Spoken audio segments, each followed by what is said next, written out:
and also as executive leader from the team of Better Ballot Arizona. Both organizations aim to educate Arizona voters about ranked choice voting and open primaries. Mike Bryan is the program chair of the Democrats of Greater Tucson and is the co-founder of Blogs for Arizona. Just one. Just one? Blog. Just one blog, he says. And they're both going to be talking about the different propositions that are going to be on the ballot. There's a lot of them. There's 13 of them. So that's why you have the handouts. Write on them. As we go along, we're going to do one at a time, and then we can ask questions, or do you want to ask questions at the end? I think we're going to go down the list by number. I think there's so many that it's probably easier for people to ask questions as they go. So we're going to ask questions as we go. As we go down the list, if you've got a question on that one, please keep it to a question. Don't make it a statement. We've got a lot of these to cover, so let's get through them as many as we can. If it seems like it's the same question as before, hold that thought. Sandy. Yeah, we ran out of the propositions. We're making copies, so if you haven't got one, we'll get one to you soon. Okay, sounds good. All right, and with that, I will turn the mic over to Mike. Mike and Richard. Thank you. Yeah, thanks, George, for the intro. It's great to see all you guys out here, all you voters. Like you said, I'm from Tucson. I've lived there since 1996. I was not politically active hardly at all, other than voting until I retired, but since then I've been working on election reform. So I'm going to cover the propositions that relate to elections, roughly, and Mike's going to talk to the ones that relate to other things. And yeah, we're going to try to be objective and just say what we think the measure is going to do. You will. Yeah. Where we've seen some arguments for and con, and you can read all about that in the ballot pamphlet, but I don't blame if people don't read that whole thing. Try to summarize what we feel the arguments that we're hearing, pro and con, for each one, and some of the campaign messaging that we're seeing for each of them, for some of them that in many cases doesn't really relate too much to what the actual measure is, as you've seen before, and then we'll take questions on each one as we go. I have a few preliminary statements, if you wouldn't mind. All right. So, a little disclaimer here. So these descriptions include personal opinions that are highly colored by my knowledge of Arizona law as a practitioner and an observer of Arizona's legal and political history. If you don't want or will be offended by that, sorry. I think I'm supposed to somehow remain politically neutral in this presentation, but I just don't really believe that's possible, nor warranted. I don't think it's any service to you, the audience, for me to do so. You know, you're Democrats, and I think you're looking for good reasons to oppose or support a position. I think you're here to listen to some informed analysis and opinion. You could read these props yourself if you just wanted to know what they say. I think, you know, if you wanted the bare facts, then you could do that. But if you really want to know what it seeks to accomplish, how and why, and some of the arguments about it that you can present to people who have questions, then that's what I'm going to try and do. So please hold hard and listen. Anyone else for these opinions other than myself? Yeah, that's an excellent point about where we have some insight into who's making these proposals and why. That can help people understand maybe what you're going to want to support or not. So, like George said, there's 13 of them. It's an important election for a lot of reasons, as we all know.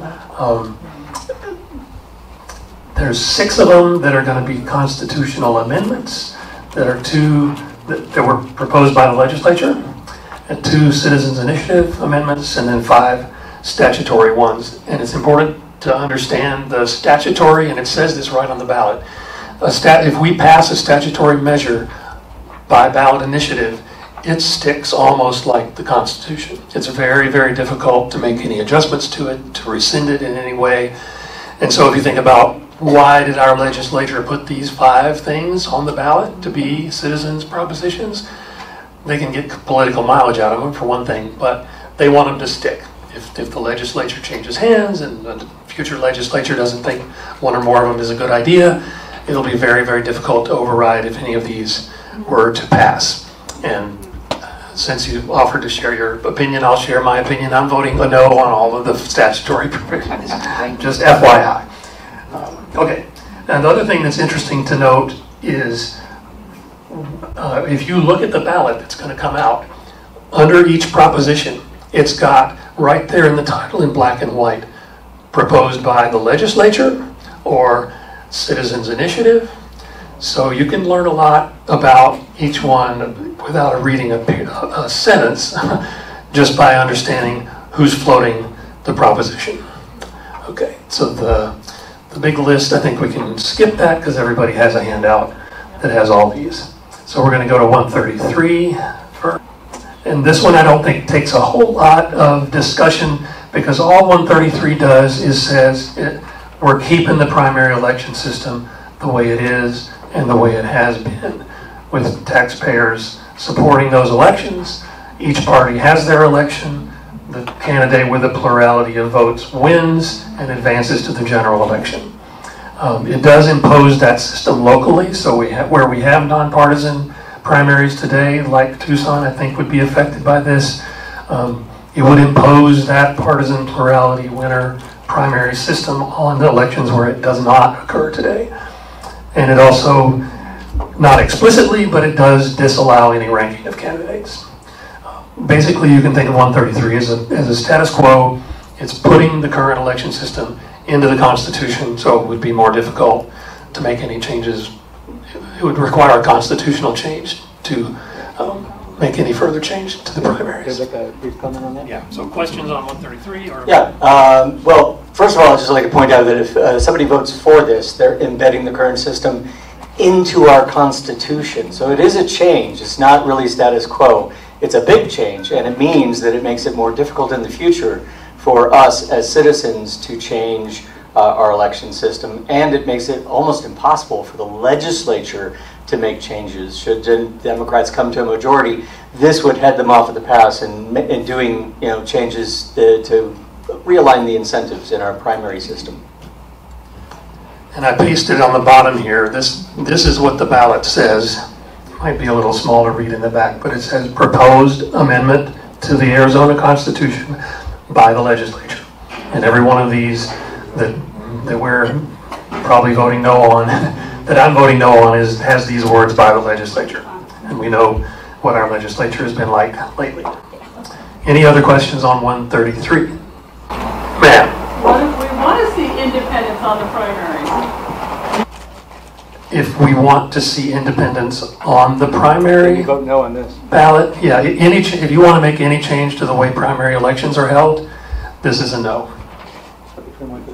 Yeah, we'll talk a lot more about primaries because 140 is coming up, and we have a lot to say about that one because it would change how we do primaries. But that's 140, and we got three or four more to go. So 134 is about signature requirements for initiatives, and it would require today to put something on the ballot like 139 and 140. An organization has to collect between 10 and 15% of the registered voters in the state, which is 400,000, 500,000, a lot of signatures. This is a very high bar. We haven't had a lot of these on the ballot lately because many of the efforts fail.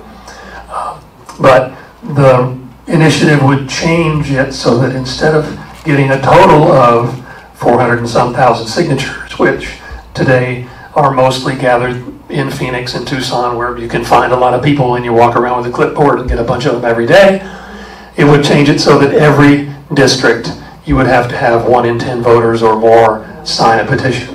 And I put the map up here just in case you're not aware about what our legislative districts look like. The ones along the edges of the state are thousands and thousands of square miles. Each legislative district has roughly the same population, and so lots of them in Phoenix, a bunch of them in Tucson, but these ones that are outliers to require a group who wants to put something on the ballot to get that many signatures in that large an area would be quite daunting. And some people think it would just be the end of citizens' initiatives if something like this were to pass, because it would be so expensive. You're not doing that with volunteers, and so it would be just super expensive. if one of the arguments in favor of this is we want to give our rural citizens more voice. We don't want, just because Phoenicians like something, they can get it on the ballot and then impose their will on all the rural areas of Arizona. There's other solutions to that problem. I don't want to get into too much detail, but one easy one would be candidates can collect signatures electronically today online. Initiatives cannot. An easy way to get signatures from everybody with the internet would be to allow that for initiatives. So that's not really the problem. The yes arguments come from groups like the Arizona Free Enterprise Club and some of the Republican LDs. All the progressive groups are opposed to this. And do you have anything else more to say about that? Yeah, just basically, this is an attack on the Citizens Initiative. I mean, really what it's meant to do is to make it nearly impossible for citizens to get an initiative on the ballot. Because, as he said, the pro argument for it is to give rural voters more power. But that's exactly what you're doing, is you're giving them more weight than people who live in urban areas, which is undemocratic to begin with. And you're also giving the rural districts that are mainly rural a veto, because it has to be all 30 voting districts. And so basically if one holds out, it doesn't go forward, period. So it's a veto against the Citizens Initiative process. How's that?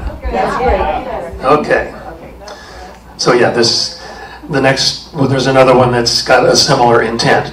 People in the legislature who are elected to make laws, many of them don't like the idea of other things happening, so it's just a way to make that more difficult and maybe impossible. So this is, again, a constitutional amendment because the governor's emergency powers are in our Constitution. It's part of our constitutional design. So basically this would restrict Arizona's governor's emergency powers granted by the Constitution other than those events arising from war, fires, and floods. So the governor still gets complete control over those. It gives the legislature the power to declare an end to emergencies arising under, say, epidemics, which is kind of really the whole point, and they could have just said that, but they didn't say that.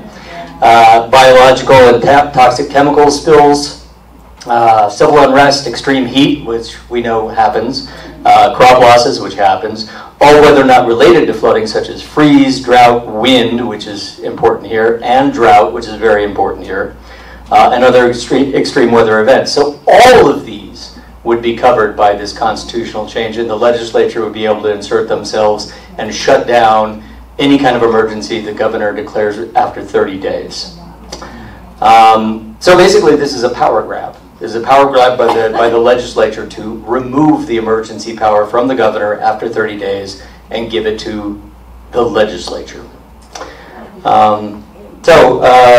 It's a simple majority vote because it's a what they call a concurrent resolution. So both houses pass it by 51 votes, well, 51% of the votes, and then the governor cannot redeclare an emergency on the same basis again. So basically, that's it. If the legislature says it's not an emergency anymore, it's not. So it endangers our federal funding, which can spend years or decades. There's currently 41 pending.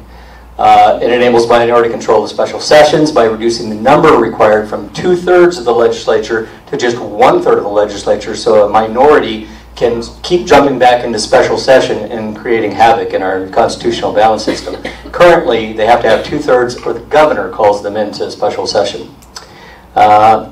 Finally, it disempowers the governor to act with dispatch and resolve in many emergency situations as intended under our constitutional design, and it allows politicization of some certain types of disasters. They obviously target public health emergencies, but accidentally, as I said, embraces a much wider range. The GOP seeks to disempower the governor because they disapprove of Ducey's use of the power and thus seek to limit it, but also because the opposite party just captured the governorship and they don't want Hobbs to be able to use the emergency powers. So it very fundamentally alters the balance of powers in our Constitution for reasons fundamentally based in anti-science views and conspiracy theories. And that's what I would emphasize, is that this was intended to attack our public health because of these conspiracy theories and anti-science views, and it's going to have a lot of knock-on and unanticipated events effects that we cannot change except by running another citizens initiative or another referral and having another vote. You might be sensing a theme of legislative power. Any questions on this one? Yeah, it is hard to understand how some people are voting these days. 136 is a similar theme of the one that I talked about earlier. Legislature has placed this on the ballot so that it would allow legal challenges to future ballot initiatives as soon as they're filed, which could be months ahead of the election, rather than today. The legal doesn't start until after the signatures are collected. So the impact of this would be a group like mine who wants to put something on the ballot, files with the Secretary of State, tries to raise money and get volunteers going out with clipboards to collect petitions to try to get on the ballot. But meanwhile, all their energy, or much of their energy and their funding, would be devoted toward defending against these lawsuits. And this also sort of falls in the category of, well, that makes sense to me, doesn't it? Why would we spend all the time voting on something that might be unconstitutional? But that's really not the intent. The intent is to just make it difficult, put roadblocks, and throw spikes on the ground on the road in front of any future citizens initiatives. I have a few comments on it, if you don't mind. So again, this is a constitutional amendment. So this puts this change into our Constitution, and it's very difficult to change. And it allows lawsuits against citizens who are trying to put together an initiative by any plaintiff. That means not just Arizonans. That means anywhere in the country, anywhere in the world, basically. If you want to challenge our citizens' initiatives, you can do so under this law. It's basically lawfare against any citizen who wants to use the citizens' initiative process, which is fundamental in our Constitution, that the people retain the power of initiative. It cuts it off at the knees and makes it much more expensive and technically challenged to put an initiative measure before the voters. Note that it does not provide for equivalent challenge prior to going on the ballot of legislative referrals. So again, they're trying to tip the balance toward their own referrals and stop us from legislating.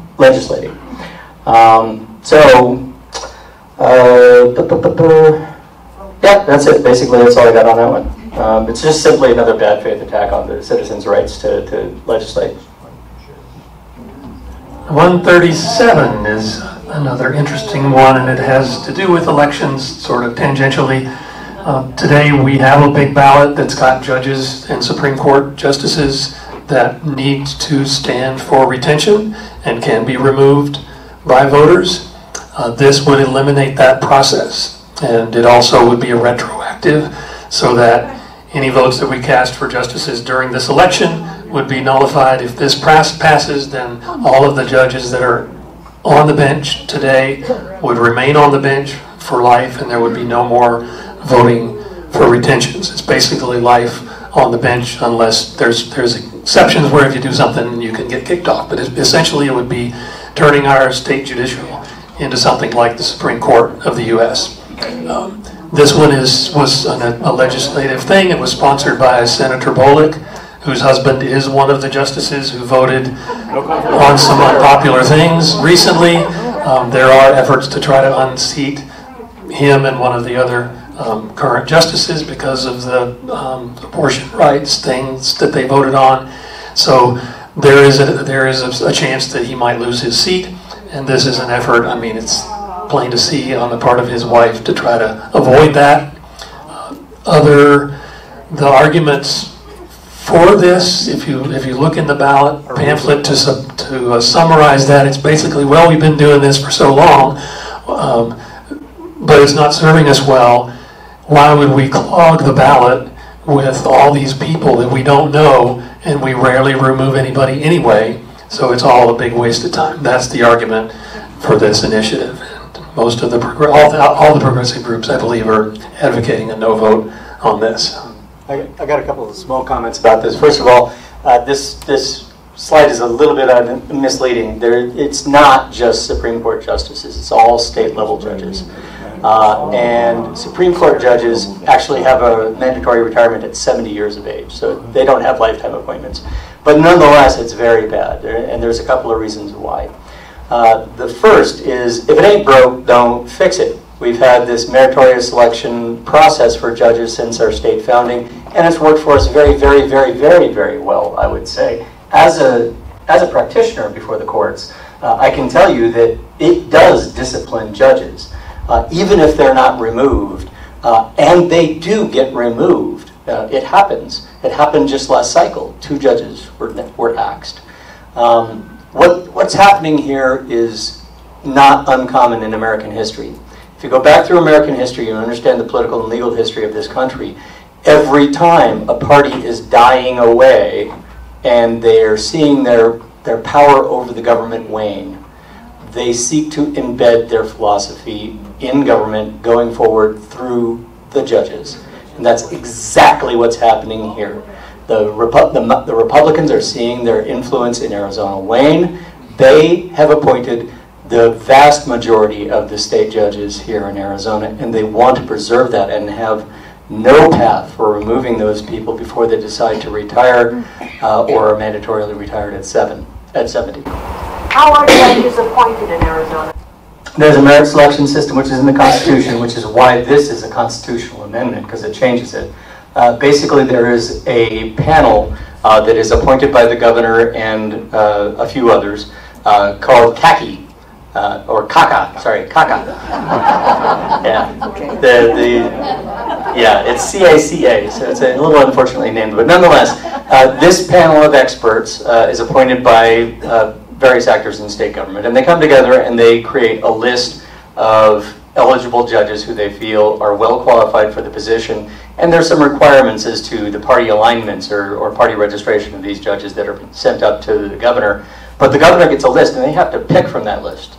You know, that's who they can appoint, and only those people. So they don't have like a free choice like the president does for the Supreme Court or for federal bench.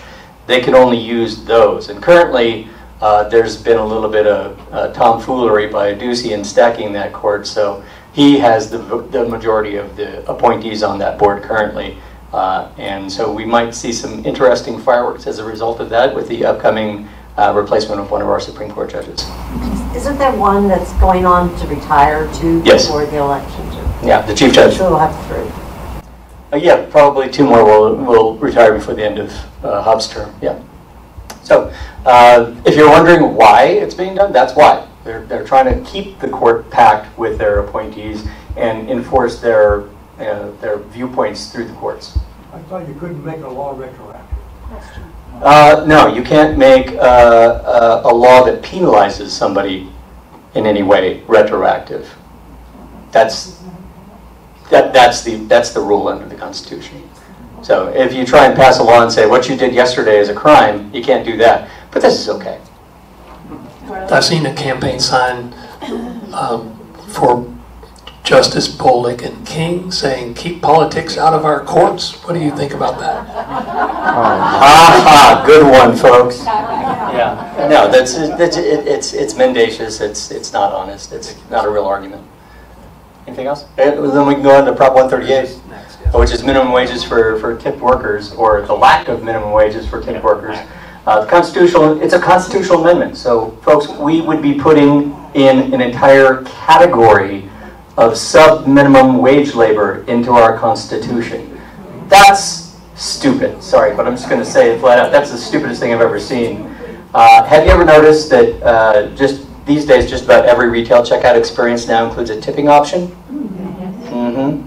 Yeah, there's a very good reason for that, as the rule for this will be that any employee, and I'm quoting from the statute here, any employee who customarily and regularly receives tips or gratuities from patrons or others, which means that even if they're not directly receiving tips, if they pool the tips in any way and hand it out to the shift or what have you, they can also be paid sub-minimum wage.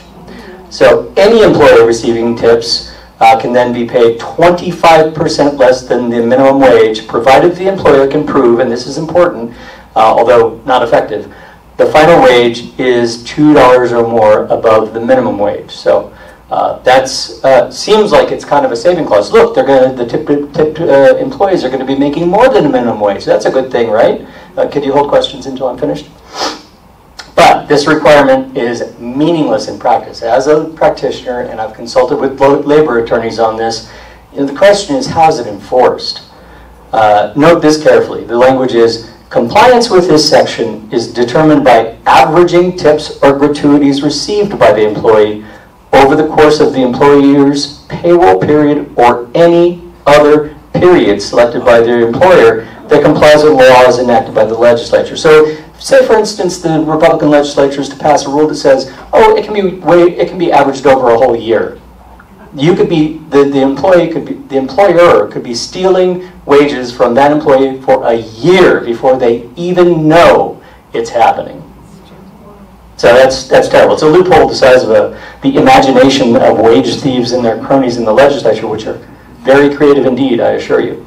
So this is a constitutionally empowered invitation to wage theft, meaning that it will have consequences for many Arizona workers for decades before the rule emerges to remove this stain from our Constitution. It's being marketed very deceptively, saying it's a protection for tipped workers. There's nothing in this referral that protects workers at all. Really, how dumb do they think we are? Vote no and tell everybody else that this is not protect tipped workers. It ensures that tipped workers and pretty much most workers in retail situations will be paid sub-minimum wage.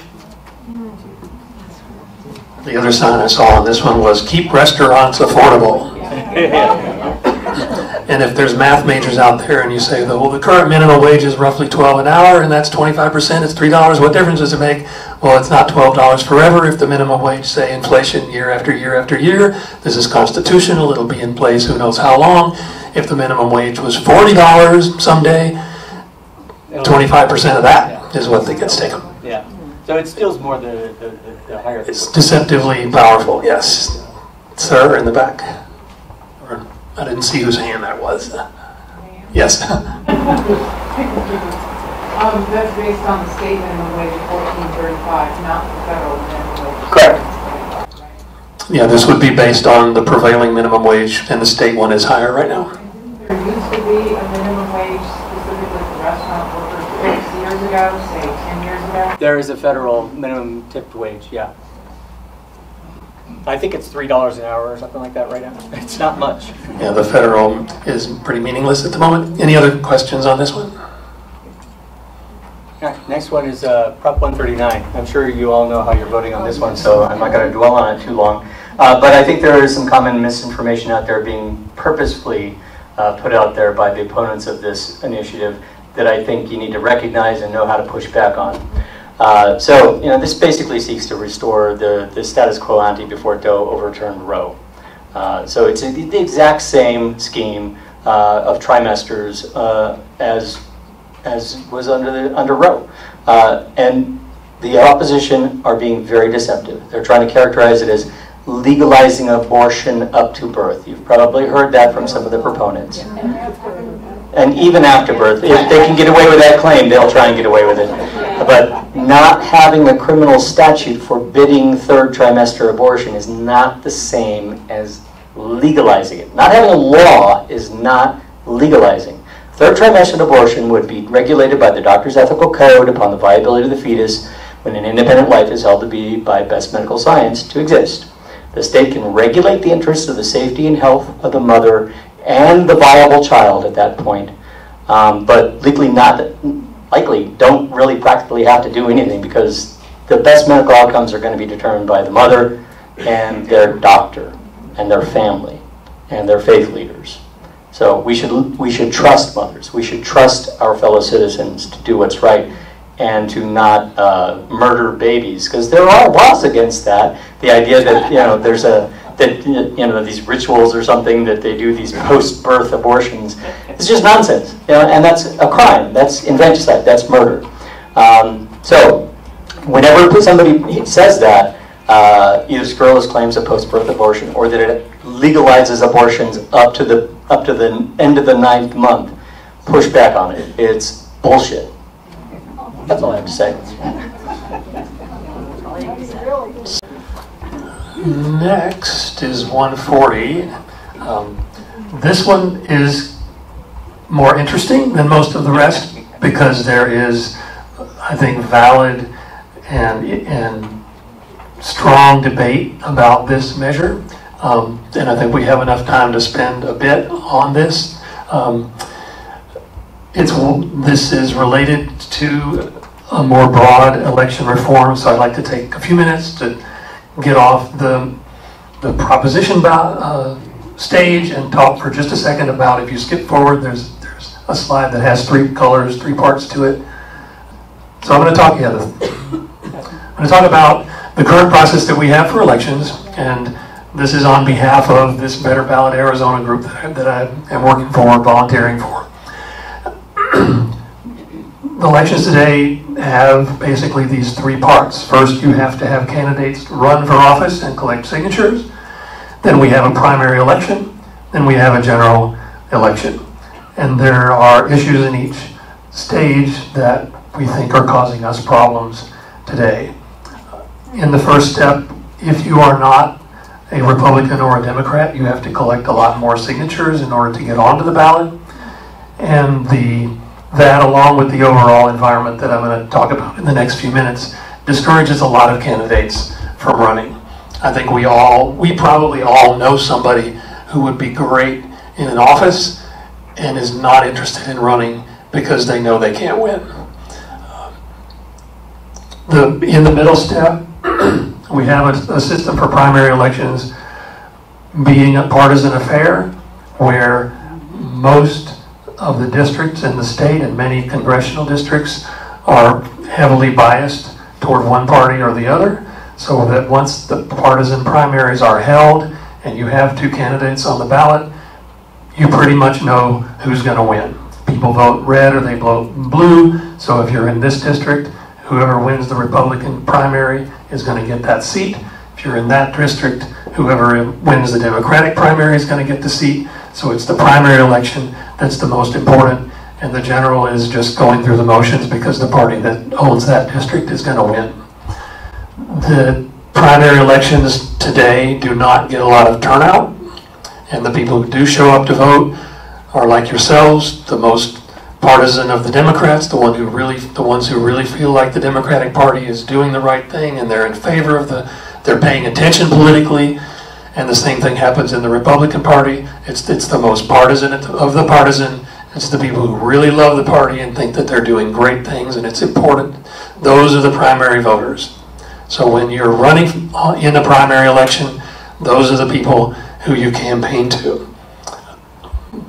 So the problems, what's broken right now, in our opinion, low participation, and that leads to victory by the most partisan of the partisan, and it contributes to some of the polarization that we're seeing today. And then we, as taxpayers, we pay for these primary elections, but if you're not a Republican or a Democrat, you've got to go through a special process to get a ballot, and then you can vote on one of those party ballots. But most independents do not do that, hence the lower participation.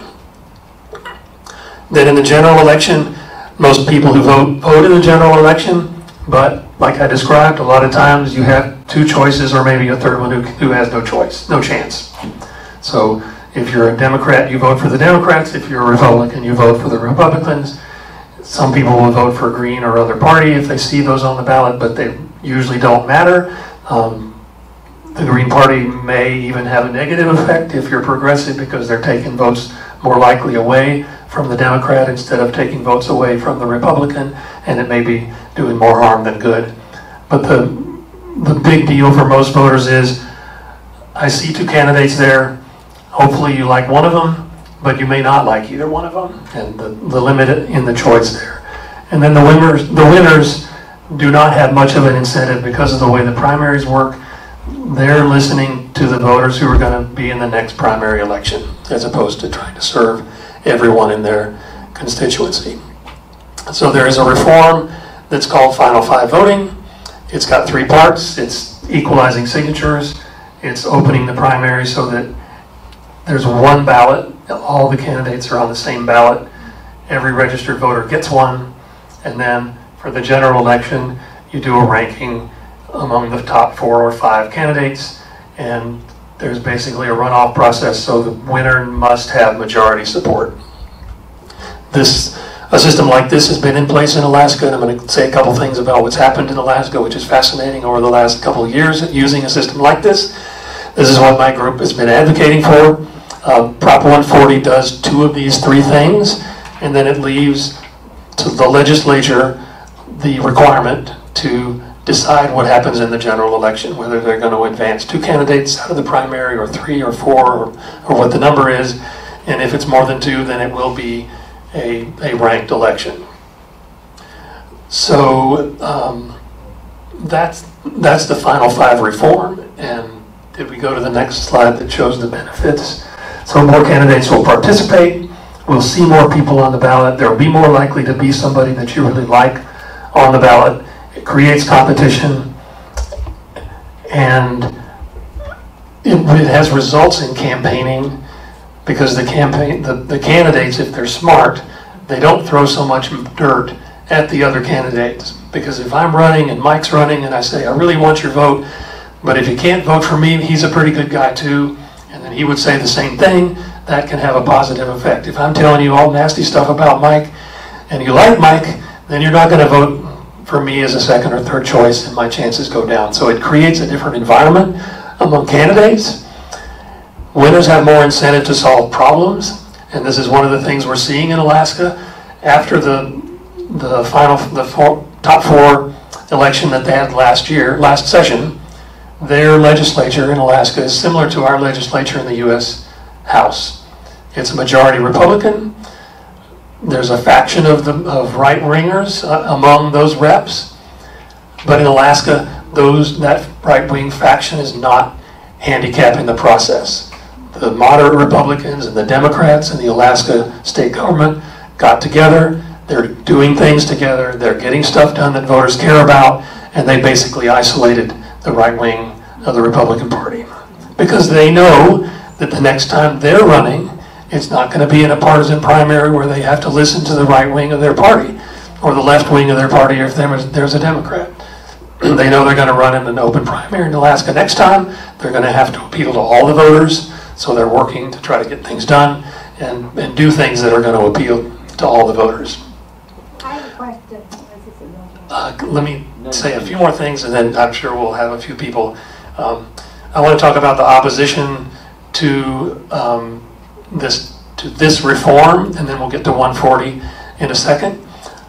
Most of the opposition is labeling this reform as a jungle primary. It's bringing California to Arizona. We don't want California here, and it's bashing the top 2 system that's been in place in California for a while. The top 2 has a bad rep, and a lot of it is because you can see, if you're in one of these biased districts, you could see a ballot where you have a choice between 2 Republicans or 2 Democrats. And if you're in the other party, you're thinking, where's my candidate? But if you compare that to the situation today, if you're in one of those districts, and you do see somebody from your party, but they have no choice, if you see somebody from your party that's on the ballot, you might feel good about voting for them. But if you're in a district that's heavily biased toward the other party, your vote isn't going to make that much difference anyway. If you're in a district where the other party has power and you see the 2 candidates from the other party, those 2, each of them want to win, and they're going to campaign against each other, and they're going to try to get votes from the opposition voters. So say there's 2 Republicans on the ballot for some office, and you have to choose between those 2. You get a choice. You get to vote for one of those Republicans, and they know it. So they'll be campaigning for you to try to get your vote, and the one who wins between those 2 is going to be the one that's most attractive to the Dem voters. And they'll be behaving in office in a way, maybe they'll still be partying the Republican line on many things, but maybe they'll have a more moderate view on the environment, and maybe they'll be okay with a little gun regulation or something that would be more palatable to the other side, because they know they're going to be running in an open election the next time around. The other opposition point is it's a ranked choice thing, and ranked choice has a bad rep, partly because of Alaska. It's confusing, is a big argument, and the other thing is that I've seen it helps the wrong candidate win. Wrong candidate is a matter of opinion, and the Alaska experience that's been touted a lot is Sarah Palin. When she ran for Congress a couple years ago, she was the plurality winner, and in the old system she would have been in Congress, but in the ranked choice system that they had in place, it was a runoff between her and Mary Peltola, and she lost the runoff. Basically, the third candidate was a Republican, and once he dropped off the ballot and there was just a head-to-head race between Sarah Palin and Peltola, most of the people who voted for the other Republican preferred Peltola, and she got the seat. But a lot of people look at that and say, well, the wrong candidate won. That's the other opposition in general is coming from groups, any group that has an outsized power to their actual support from voters, any group that likes the status quo, any incumbent who won with the current system, those are the people who are opposing this reform. And now we can go back to 140. That's just a little bit of a side. Advocating for Final Five. My group is going to continue to advocate for Final Five no matter whether 140 passes or fails. We're going to try to get a system like that in Arizona because of the many benefits that it has. And now back to 140. 140 does not do that. 140 does the equalizing signatures. It does the open primary, but it leaves the general election and any ranking up to the legislature, which is a big risk.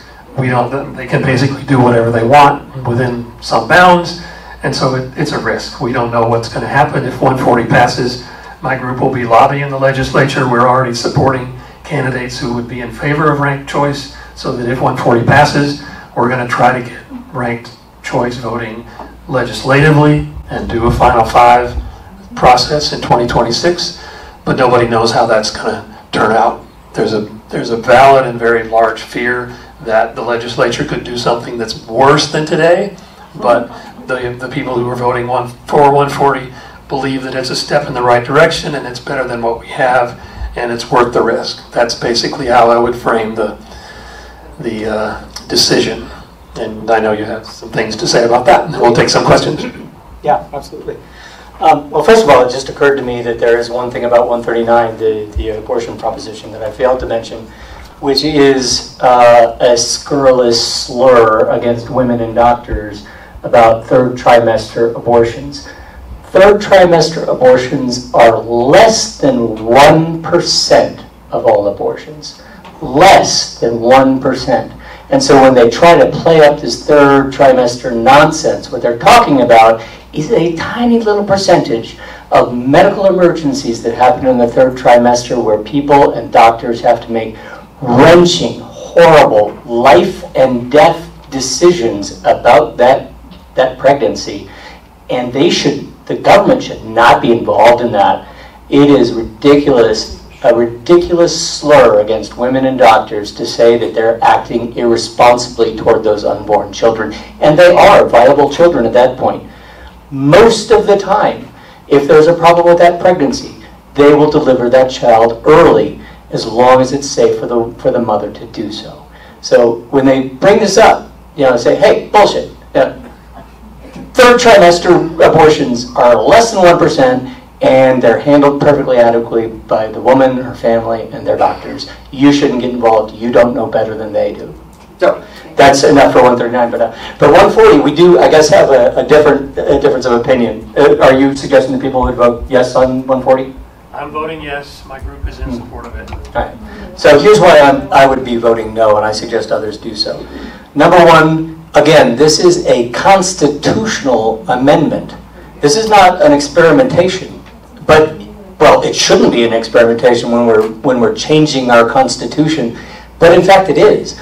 All it does is specify what happens in the primary election and leaves it to the discretion of the legislature and a great deal of discretion to the Secretary of State what happens in the general election. Now, I certainly trust Adrian Fontes to do the right thing, but, he's not going to be in office forever, let's face it. So it puts way more discretion constitutionally in the hands of very few officials and in the state legislature for my comfort, and it provides no guardrails at all. So I'll tell you what the legislature is going to do if this passes. They will do whatever it takes to protect their incumbency. That's what they'll do. That's what politicians do all the time. Doesn't matter the party, doesn't matter the time, they will try and protect their incumbency. So any changes that they make to the electoral system as a result of this, being empowered by this, would be to protect their incumbency. So, it leaves too much up to discretion. It is clearly ambiguous. That's kind of an oxymoron, but it is very ambiguous as to what should happen other than in the primary election. And so I don't think we should be experimenting with our Constitution. I think most of this needs to be done legislatively so that we can correct course, we can observe what happens, we can align incentives with procedures to get better outcomes in our elections, but we should do it legislatively. I don't think we should do it through our Constitution.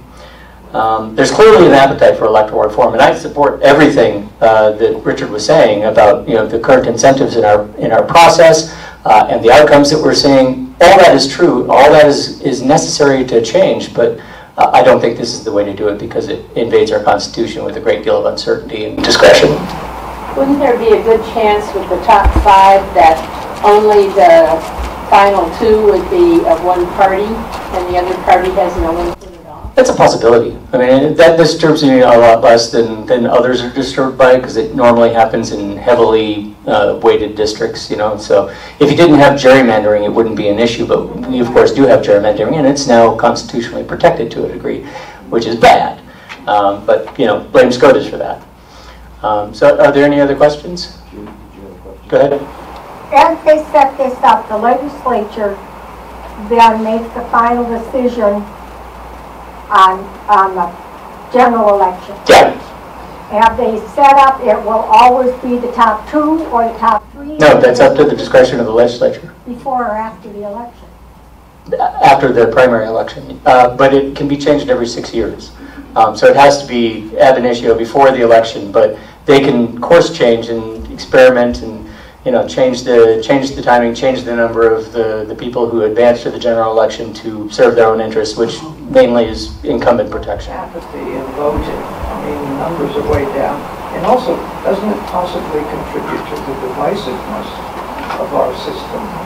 And so I'm somewhat in favor, Richard, of your plan. We do think that, and I'm going to talking about Final 5, 140 is sort of a unique thing, being the 2 parts and not the third, so we don't really know. You can make an argument that it increases participation because there are more choices and you're more likely to see somebody on the ballot that you like. Imagine, I know people, I'm sure you do too, who the last couple of presidential elections, they hold their nose and they say, I wish there was somebody I like better than these candidates, and they vote for whoever, and the lower offices are the same way. So there'll be a lot less of that, and any voters who just stay home because they can't stand the thought of voting for somebody that they don't really like would improve.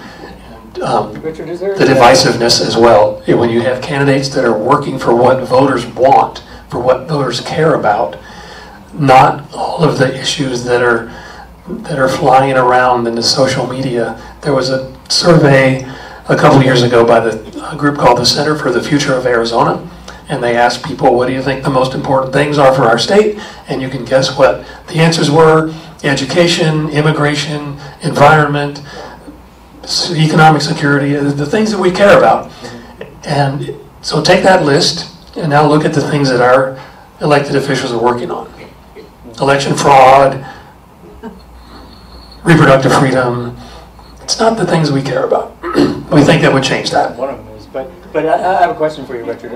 You can make arguments that it would increase participation in the primaries, but is there any evidence to that effect? I mean, we have this working in several jurisdictions. Has it increased actual voter participation in any primaries? The evidence goes back and forth. There are places where it does look like participation increases, but like many things, there's lots of things that go on. It's hard to control for all the variables. I make the argument that I made. To me, it would make it more likely that I will show up to vote, but there is no solid data that it increases participation. What it really increases and improves upon is results. It's government that's working for voters. Question. Can everybody hear George? Because of the gerrymandering that went on in our state, I just wondered in LD 19, will that make any difference if this was to go into effect? Because it is such a vast legislative district and with a lot of rule, and I don't see the voters changing to anybody that's an independent versus in the primary. I mean, the jerry-rigging has gone so bad that it has upset what you're trying to do, I think. The fact that there are districts that are so heavily red or so heavily blue, obviously some of that is gerrymandering. Some of it, though, is natural. The districting, the intent of districting is to create something that's somewhat... Communities of interest. Yeah, communities of interest is the words there, the legal words. So there will be districts that should be predominantly, maybe there's a district that's all sort of libertarian or something. Not my conceivably, community, would it? right, that's antithetical. But conceivably, those things can change, but that sort of thing I think would change very slowly. Again, the main benefit is getting an electoral process that produces people in office that will do things that most voters want. That's the bottom line. You could take, people talked about term limits to me, and you can make a case for term limits, but I believe if you took everybody that's in an office in the whole nation, Congress, everybody, threw them all out, had a whole new election, put new people in there, we would see the same things. Unless you change the process, unless you change the incentives, we would have the same problems. Yeah, I agree with that. Green, ma'am? All right, the last sentence there says, gives too much authority to legislature to determine how elections are run. Aren't we witnessing a lot of that going on in states like Georgia and Florida right now? We are. Yeah, the question is, are we seeing legislatures all over the country that are grabbing power and trying to change the election rules and get advantages for the incumbent party? Absolutely. And it happens on both sides. Most of that is Republican, but there are cases where the Democratic Party, when they have power, they're doing similar things. That's our political system. It's a duopoly. Both parties have their biggest incentive is not to do things for voters, but to beat the other party, in many cases. And in the blue, ma'am. I'm confused a bit about this ranked choice voting. I have two questions. First is that for primaries only?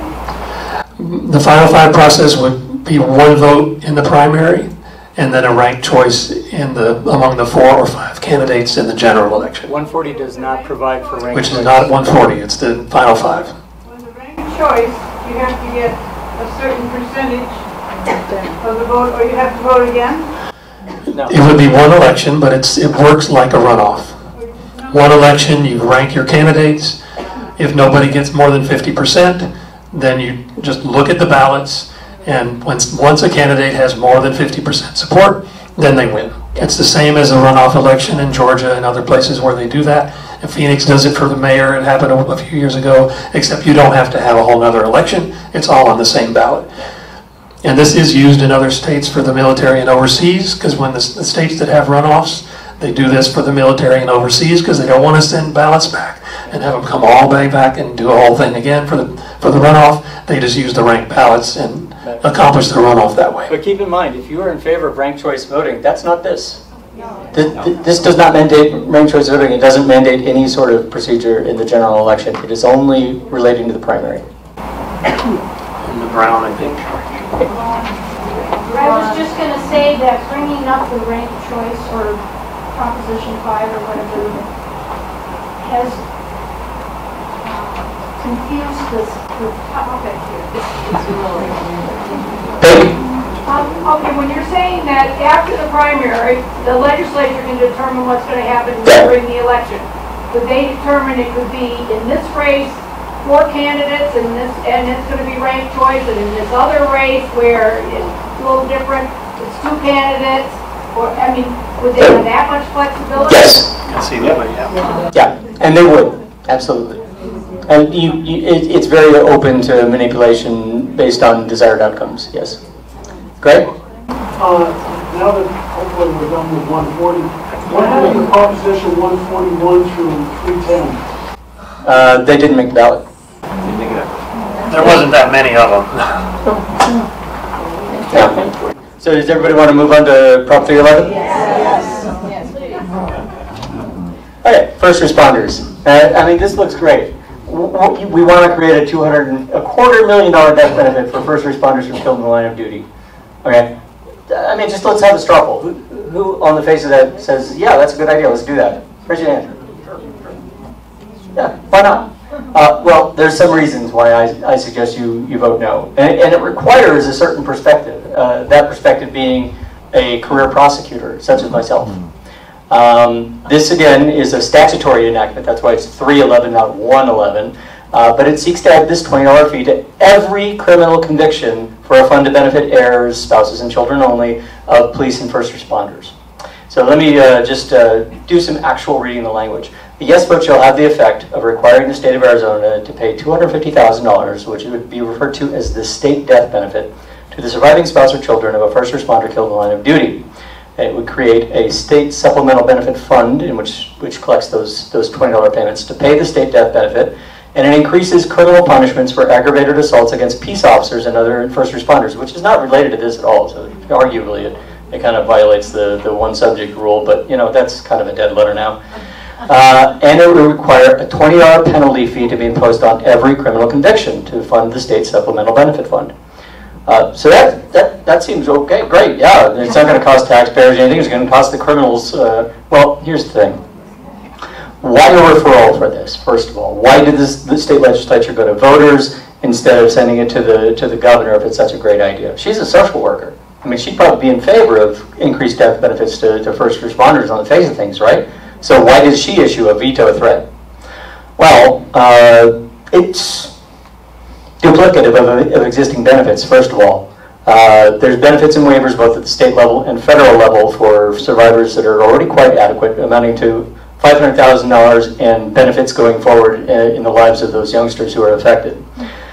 In addition to their pensions and other benefits that they receive. As a former prosecutor, I can personally attest that the fees attached to every criminal conviction are already very substantial in the state of Arizona, often doubling or more the statutory fines provided by the criminal code. So this is already a high burden, and you know, these mainly fall on misdemeanors. The vast majority of crimes that are committed and prosecuted successfully are misdemeanors, which means that people who have lifestyle crime convictions like loitering or camping out or defecating in the street or simple possession, these kind of things that are minor nuisances really in the large scheme of things would be bearing the vast brunt of that $20 fee. And I can tell you now, most of those who actually are convicted cannot pay those substantial fines, and oftentimes they're just waived by the courts because they're so burdensome. So we already have civil remedies for collecting as much as possible from those directly or proximately responsible for first responder deaths. It's called, wrongful death. And this is just really wholly unnecessary. But if you support the enactment of this additional benefit on the backs of those who can least afford it, maybe it's for you, but it wasn't for the governor, and I suggest it shouldn't be for you. What we really want to do is improve the lives of first responders and their families, not their deaths. Nobody wants a death benefit. It's ridiculous. They're throwing a bone at voters saying, look, we support the first responders. No, you're supporting the death of first responders. It's ridiculous. You want to make their lives better? Make their lives better. Yes. And by doing so, you can raise the votes of all workers by giving them family benefits, family medical leave, and birth benefits to get off and spend that first year with children. There's lots of things we can do to make the lives of first responders better. Giving them more money when they die isn't one of them. So I suggest you vote no. All right, so this would allow property owners to apply for a tax refund of expenses incurred to mitigate the effects of local government creating or failing to prevent a public nuisance on that property. Well, I got a few things to say about this. Well, let's be clear that it creates a private right of action against counties and cities by any taxpayer in those jurisdictions to claim refunds predicated upon non-enforcement of laws that criminalize what are often referred to by prosecutors such as myself as lifestyle crimes, as being characteristic of unsheltered or unhoused citizens. It was designed to avoid a certain veto by the governor of a measure designed to force the hands of local governments to enact draconian and, at the time, constitutionally suspect practices. There was a case pending in SCOTUS saying you can't both penalize people for being homeless and not provide services to those people to ameliorate their homelessness. That's a cruel and unusual punishment, basically. Well, SCOTUS fixed that for us by saying, no, we don't care. We don't care about that unfairness. That's not fair, a cruel and unusual punishment. So really the reason for this bill in the first place has gone away. It's sort of like, you plan on torching the barn in order to scare the horses out, but the horses are already out, so you just go ahead and burn down the barn anyway. It's absolutely ridiculous. So the other thing is that there's essentially no limit on claims. So let's talk about what the language actually says. It says, if the documented costs exceed the amount of the most recent property tax bill, the property owner will be permitted to apply for a refund from their next property tax payment or payments.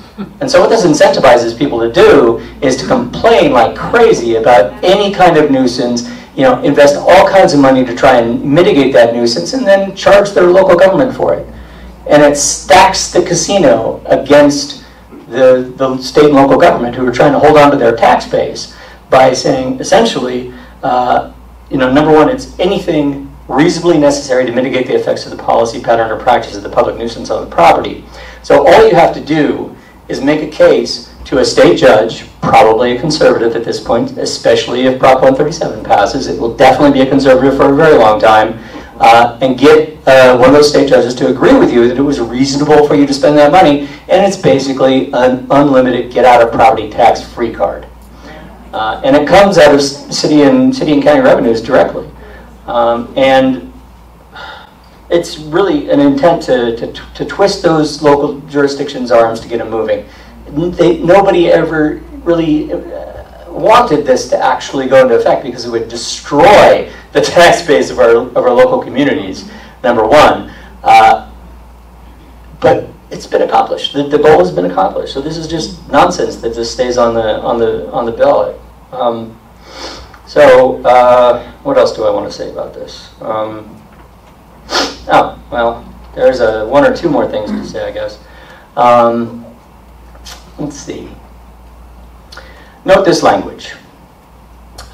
In a cause of action filed pursuant to this paragraph, the city, town, or county shall bear the burden of demonstrating that its actions are lawful or that the amount of the refund is unreasonable. So it puts all the burden in court on the local jurisdiction. No burden on the plaintiff asking for the refund. None, except for reasonableness. The property owner is not liable to the city, town, or county for attorney's fees or costs. If they lose, they don't pay. They have no risk, no skin in the game. There's no disincentive to filing completely frivolous claims. And then prevailing property owners shall be awarded reasonable attorney fees and costs. It just says if they prevail. I mean, it doesn't really define prevail, and I can tell you that you can drive a Mack truck through that. I mean, if you get any award, even if you agree to a lower settlement amount, that's prevailing. So basically, this is how to bankrupt a casino. Trump, maybe took a lesson from this. It basically, you stack the odds against the house, and then you insure every bet of the guy who comes in and places the bet. This is how to run a casino into the ground. So if you look at this with a legal eye, you can see that this is disastrous waiting to happen. I mean, some people may look at this and say, oh yeah, that's reasonable. I don't want those people living in my wash behind my house. I want to be able to claim my property taxes back. It's not that. It's for major commercial properties to invest millions of dollars in their property in order to mitigate what they feel is reasonable harms or potential harms of homelessness, and then get that taken off their taxes. That's what this is for. It's not for you. It's not for the individual householder. Just keep that in mind and vote no. Are there any questions on this one? No. Do you want to say anything about this, Richard? Next, Prop 313, sex traffic offenders. Yeah, this seems like a really good idea, doesn't it? Put those bastards who are trafficking our youth in jail for the rest of their lives. That makes total sense, right? Who's in favor? Raise your hands. Just on that surface level. Let's put those bastards away, right? Yeah, at the surface level, that makes a lot of sense. So it requires mandatory sentencing of those convicted of sex trafficking of minors for life without possibility of early release, which is kind of the definition of a life sentence to begin with under Arizona law. So I can read this one to you in its entirety. And so the big tripwires aren't in the text itself. Notwithstanding any other law, if a person is convicted of a Class 2 felony for child sex trafficking pursuant to Section 1332.12, which is the criminal code, the person shall be sentenced to imprisonment in the custody of the State Department of Corrections for natural life. A person who is sentenced to natural life is not eligible for any form of release. That's very simple. I mean, that seems to make a lot of sense. That's the entire thing. The simplicity is also the problem. No discretion is given and no exemptions are drawn for those forced into sex trafficking themselves, as victims frequently are. Judges can already functionally accomplish this end with sentence stacking, and it removes their discretion entirely as to mitigation.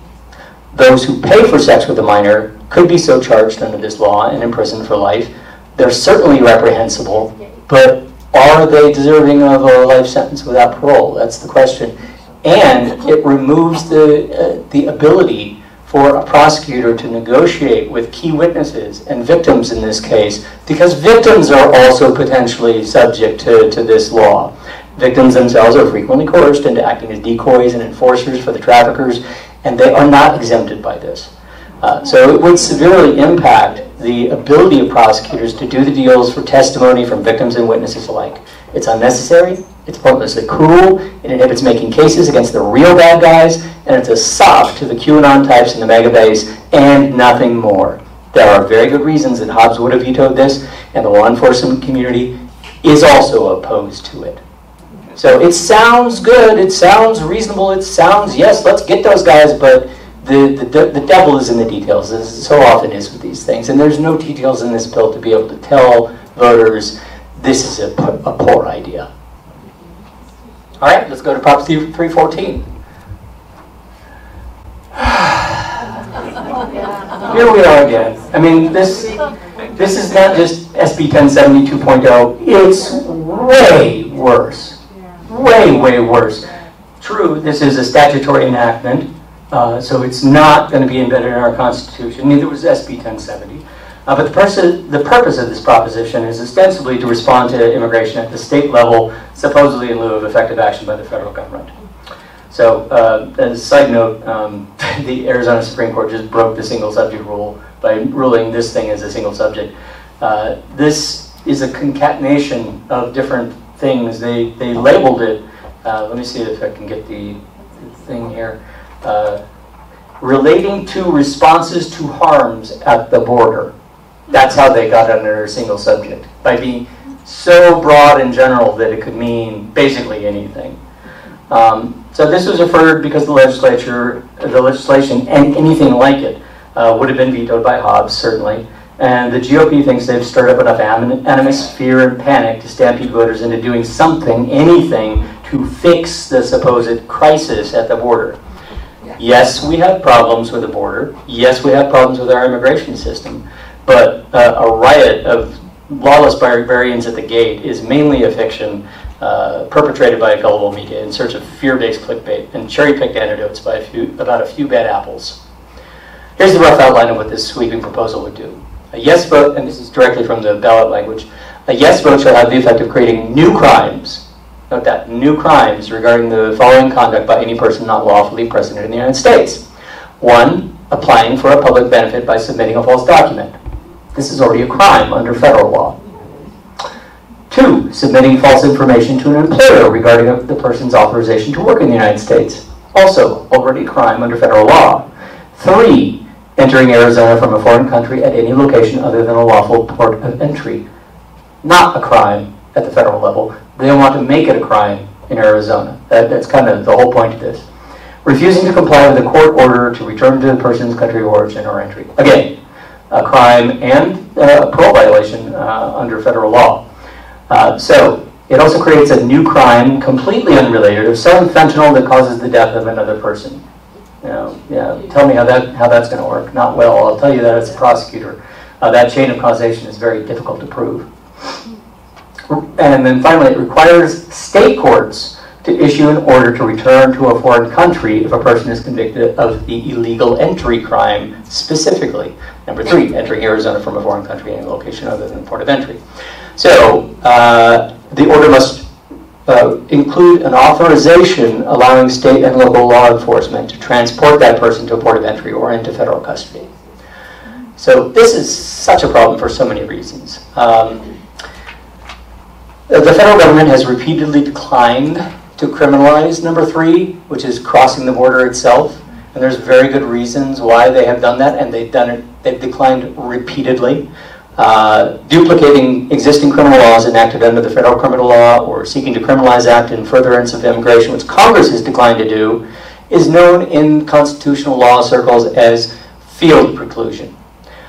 So such state laws under long-standing existing case law interpreting our federal constitution is absolutely forbidden to the several states and is facially unconstitutional. Here the Arizona legislature is hoping to dupe Arizona voters into voting for this so that they can get this up to the Supreme Court, and hopefully the current SCOTUS will overturn that long-term situation that basically is one of the big bases for federalism itself. So they basically want to redesign our federal constitution and use Arizona as a stalking horse to do it. So we can skip all that. So, if SCOTUS were foolish enough to do this, which before Trump v. US, I would have said probably no, but after Trump v. US, I'm thinking probably yes, it would set off a spiral of increasing border enforcement costs among border states merely to push around where illegal crossing is happening without in any way ameliorating the problem. Basically, it would call on border state citizens to pay additional taxes in order to push those immigrants hither and on without actually addressing the problem at all. And that brings us to the second issue of how much it's going to cost. There's no funding mechanism in this. There's not even an estimate of how much it's going to cost. Police agencies, law enforcement, prosecutors estimate that this could cost easily between $300 and $400 million a year in extra enforcement, extra personnel, extra detention, extra process, expanding the courts to be able to accomplish these tasks. And there is nowhere in this any money to do it because the state legislature doesn't want you to know how much it's going to cost. Basically, that's it. They don't want you to think about that. They just want you to think about how much you hate that guy who came across the border and killed a little girl in a DUI accident, which is tragic, but it's not going to get fixed with this. So basically what happens is, as I'm sure you're all aware, real border reform is going to require action by the federal government. It's going to require a uniform approach to ameliorate the situation across the board instead of pushing it around from state to state and costing border communities all kinds of headaches. And American citizens who are here legally and immigrants who are here legally are going to pay the price for this by empowering these local yahoos to do border enforcement when they're not trained to do it and doing it on the cheap. Not a good idea. So not only would passing it ruin our national reputation again, like SB 1070, and cause huge economic costs and burdens on our taxpayers and on our law enforcement who don't want to do this, and our prosecutors who don't want to do this, it's just a way to further scapegoat and demonize immigrants who are coming to this country in good faith. They want to improve their lives. They want to save their lives in many cases.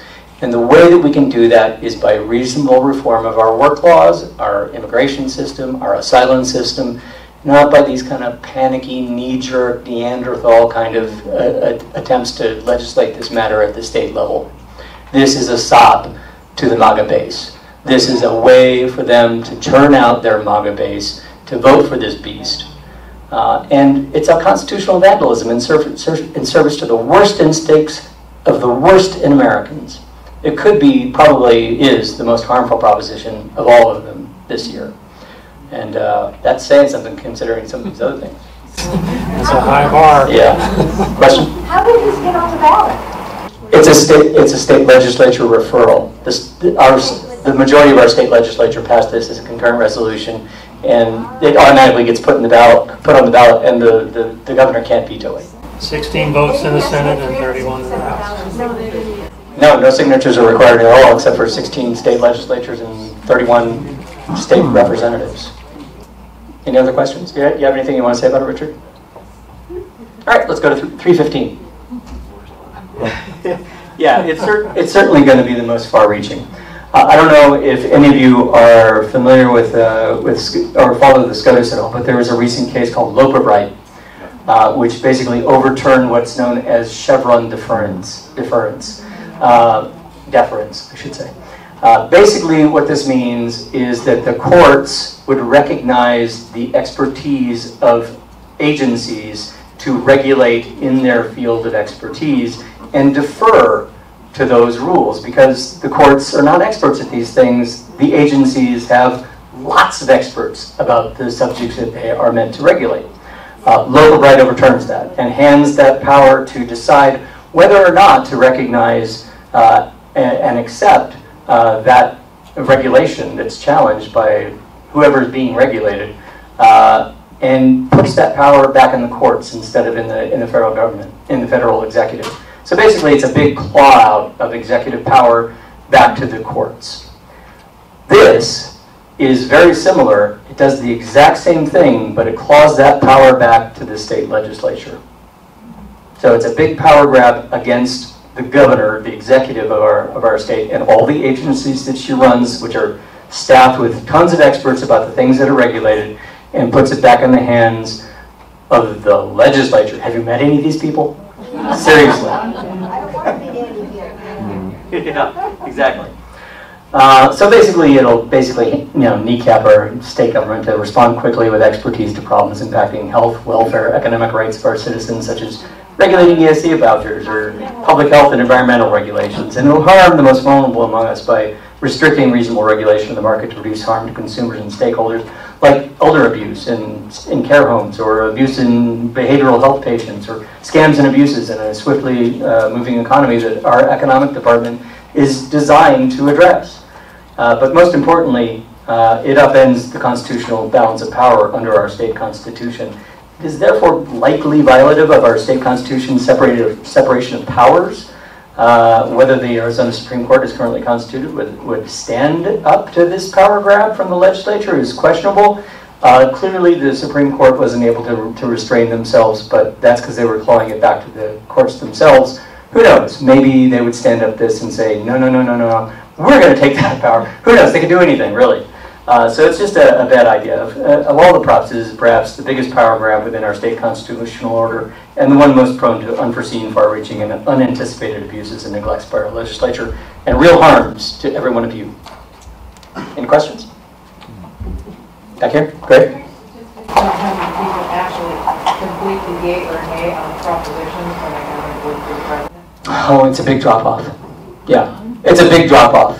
Yeah, I don't know how much, but it is generally at least a couple % drop-off. Generally, the further down you go on the ballot, the more drop-off. So by the time you get to these, you're going to have a big drop-off, especially given there's 2 pages and 13 of these things, which is kind of the intent of the legislature, is to kind of flood the zone. Any other questions? Paul's got one here. Yeah, Paul. I want you to tell us how you really feel. Okay, I'll do that. You're doing a great job. In short, vote yes on 139, no on everything else.